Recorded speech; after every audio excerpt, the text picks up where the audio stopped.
Today's April 2nd. I just finished doing some structural pruning on my Bebb's oak. In terms of phenology, our service berries are at peak bloom right now, and this tree just finished up with dropping its marcescent leaves, which is a juvenile characteristic of some oaks, that they will retain their foliage over the winter. Buds are beginning to swell now.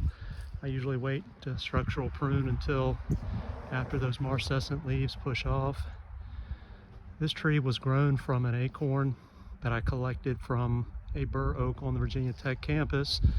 The mother of this hybrid is bur oak, Quercus macrocarpa, and the father is eastern white oak, Quercus alba. I didn't know that when I collected the acorn, and it took several years for me to discover that it was a hybrid, but I've enjoyed having it.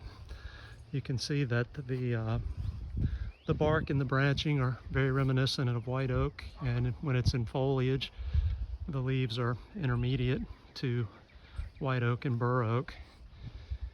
But the objective of the pruning today was to continue to select strong scaffold branches, so doing some thinning to get proper spacing of those, and then to subordinate a lot of the lower scaffold branches to maintain a suitable branch aspect ratio.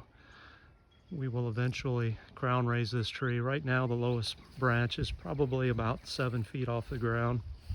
I anticipate that in the long run the lowest scaffold branch on the tree will be probably about 10 to 15 feet above ground level.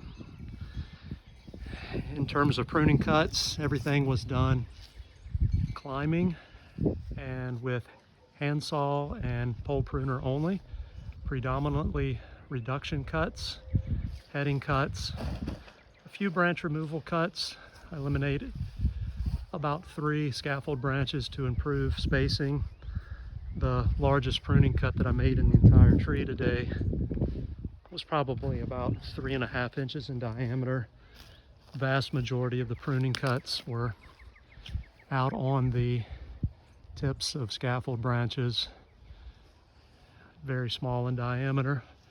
You can see that the pruning is almost imperceptible, but we have thinned out the tree quite a bit. You can see how much brush is on the ground here. I would say that I removed probably between 15 and 20% of the potential leaf area of the tree.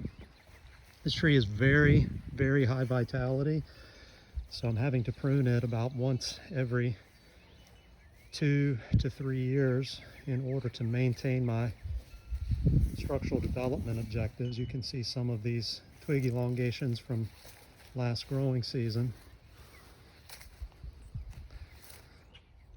So I'll post a video after this tree comes into leaf, and you can get a better sense for what it looks like once it leaves out after pruning and how it responds to those pruning cuts.